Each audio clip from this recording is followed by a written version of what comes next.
Hello, tiny friends. Welcome back to Tiny Keyhole Minis. I am still on my break, but I put together this surprise project for you all. I did post it on a couple of my platforms and forgot that some of you are on there as well, and I'm really bad at keeping surprises. So, surprise! I hope you all enjoy this today. I've been wanting to do a folding screen for a really long time, so today I'll be creating an antique folding screen for the sewing dressing room. Um, I actually converted real life size measurements, the dimensions of a real life size folding screen down into 1/12 scale. And I just rounded off and estimated the width because the width ended up to be 1.42 inches. And I was never going to be able to figure that out. So I just estimated it to 1.5 inches wide. So I am measuring out 3 panels. They are 6 inches in length and 1.5 inches wide. And now I'm creating the bottom spaces to cut out. So the legs are going to measure 1/2 of an inch long by 1/4 inch wide. And then I'm going to just put an X in these spaces where I need to cut them out. This is the wood that I purchased from Temu, whatever, however, tomato. I'm just going to use my craft knife to cut this wood because it's pretty easy to cut. It's super thin and it's on the softer side. I'm going to clamp all 3 pieces together and sand them with my nail file. And it's pretty easy to sand too, so not a lot of sanding for this. Right now I'm just cutting out those bottom spaces on the bottom of the folding screen. Once you get in there and get some pretty good grooves, uh, it just breaks right off. I'm just going to clean it up a bit. I'm going to clip all them together again, and you can see where a piece popped off, but no worries, tiny friends. I'm sanding all of the edges, and here's the piece that popped off, so I'm just going to trim that off and glue it right back into place. It fits just like a little puzzle piece, so no worries at all. Simple little easy fix. And then I'll just trim off any excess that's hanging over the edge. Okay, I wanted the panels to look like carved wood, so I'm just taking my silicone molds and my DOS air dry clay, and I'm just using part of the mold design. So for the top and bottom pieces, I'm just going to use the top and bottom of this design that I chose.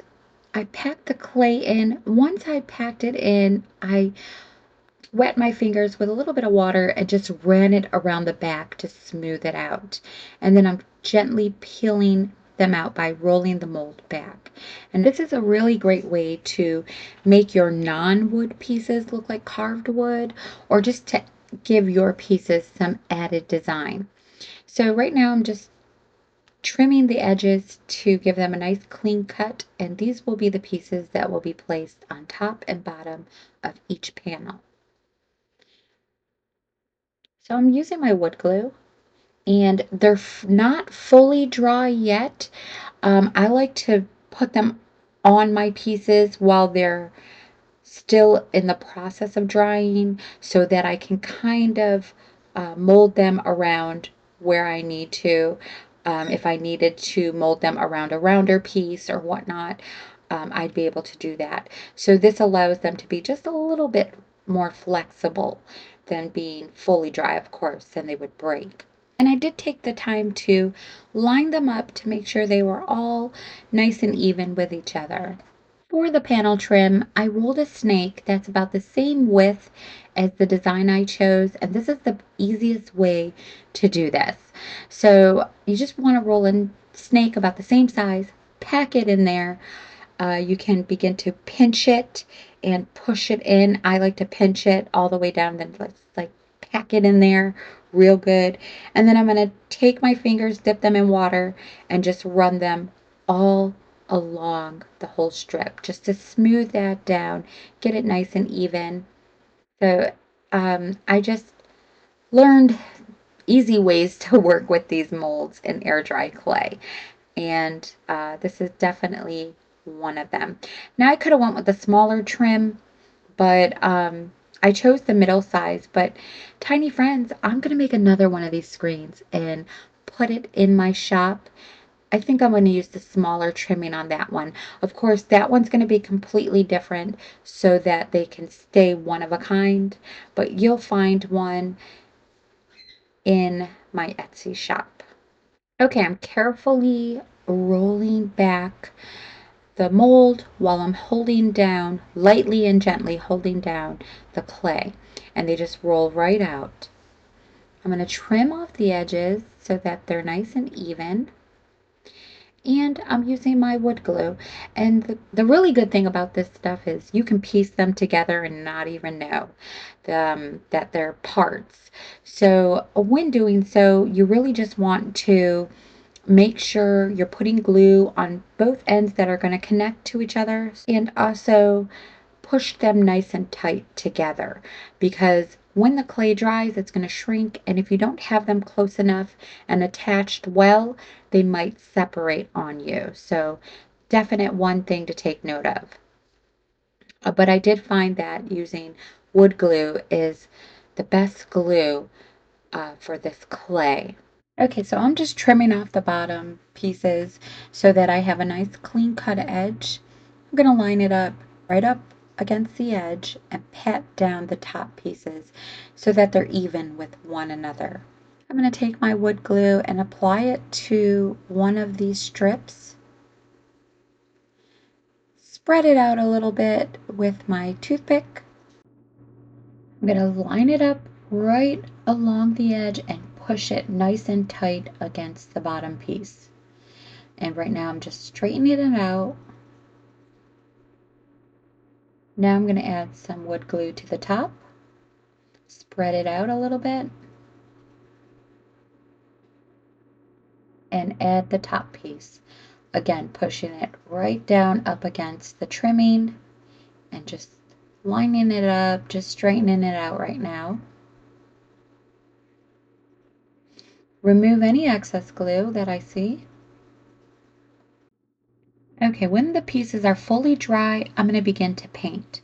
And I'm going to begin with a black base coat. So I'm using acrylic paint, and I really have to apply a super heavy coat, because what happens with this air dry clay is when you're painting air dry clay and the paint dries, the clay is so porous, it just sucks up the paint. So all these little white spots tend to magically appear, even when you are seeing the piece and it looks like it's fully covered. It will definitely happen, I promise you. So you definitely want to give it a nice thick layer to begin with and just spread it out evenly. You're going to think and swear it is fully covered. It is not you. It is not your painting. It is the clay. It will look completely covered, and then voila, all these little white spots will magically appear. So take your time when painting air dry clay. Okay, my pieces are dry. I'm going in for the inspection. This is the first round. I usually end up having to do 2, maybe 3 rounds, because you really want to look at your piece from every angle. You'll see white spots from one angle that you couldn't see from another. So just take your time and thoroughly inspect your pieces when you're painting air dry clay, especially if you're using black, because those white spots stand out like a sore thumb, and they'll keep coming back. So inspect it about 2, 3 times just to make sure. So that's what I'm doing. And then I'm going to go in with my second color. Okay, I'm going in with a brown, and I'm adding a little bit of white to it just to make it a little more like milk chocolate. Right now I'm just applying it randomly. I'm not thinking about it. I'm going to take a Q-tip and just spread it around. Just wipe it away and spread it out. It'll give this wood an aged look with the black underneath it like the color is starting to wear away. And I'm going to do both sides. I'm going to do the edges as well. I'm going to do everything but the clay. So this is what the panels are looking like. Now for the clay, I like to use my sponge. I'm going in with the same color and I'm just dabbing all around the clay to bring out that detail. And all that black has settled in all the nooks and crannies and the grooves of this clay and the design. So that is why I skipped the clay with the brush. Now that these are done with the brown, I'm going to go in with a little bit of that cinnamon canal, and I'm going to do um, a little bit of sponge dabbing with this color right over the clay. This just gives the piece different dimensions of color and really just brings a lot of detail to the piece. The different layers and tones of color. You can see the different stages of aging and just gives it a better overall finished look. So this is what they look like. And right now I'm just touching up some spots that I nicked on the clay and they were white from me hitting them. So I'm going in with some black just to touch those spots up. Now I'm going to go in with some dry brushing and I'm adding some white to that cinnamon canal color. I'm just going to go in and add some highlights. So very, very little bit on my brush and just randomly hitting some areas just to bring in some highlights. Okay, so for my hinges, I've aged them with a black acrylic and alcohol wash, and now I'm going to just touch them with some metallic antique gold, and I'm using my sponge for this, and I'm just lightly dabbing just a little bit. I'm not going too heavy. I just want a tiny bit of that gold to show through. Okay, so moving on with that embroidered lace that I purchased off of Temu. I'm just laying it down and playing around to see what part of the lace I want to apply to the panels. I've cut a few pieces out and I'm just trying to figure how I want it to look at this point. Um, so giving it a couple test runs with some different parts of the lace, seeing what this would look like if I added that piece, just trying to get some ideas on how I really want to lay this out.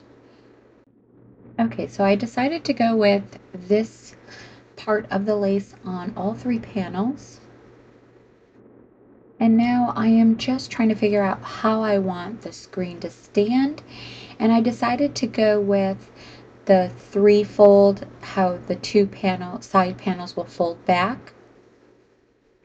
So I'm going to use my fabric tack to add these pieces to the panels. So I'm just running it right along the edges and a little bit on the midsection. Okay, so laying these pieces down in place, I'm just straightening them out, and then I'm going to use my tweezers just to flatten them down a little bit more. Press them in against that trimmed edge, kind of tuck it in just a little bit so nothing's hanging on the trimming. And this is what they all look like. Now I'm going to go in and just tone down that white a little bit with some chalk pastels. Just because it's so stark white, it looks brand new, and I don't want it to look brand new. You won't see it much on camera, but it does make a big difference. Okay, so for the hinges, I'm using 2 for each connection.